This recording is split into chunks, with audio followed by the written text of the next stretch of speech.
দুর্ভাগ্য আমাদের যে আমরা নিজেদেরকে মুসলিম দাবি করি, আমাদের কোনো অ্যাসেট ছুটে গেলে সেটা নিয়ে আমাদের অনেক পেরেশানি হয়।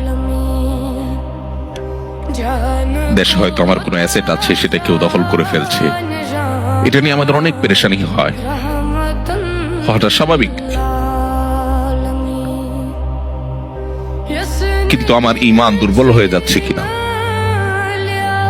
আমি কুফরের কাছাকাছি চলে যাচ্ছি কিনা, আমার ইসলাম দুর্বল হয়ে পড়ছে কিনা, সেটা নিয়ে আমাদের তেমন কোনো পেরেশানি হয় না, সেটা নিয়ে আমাদের কোনো চিন্তা হয় না।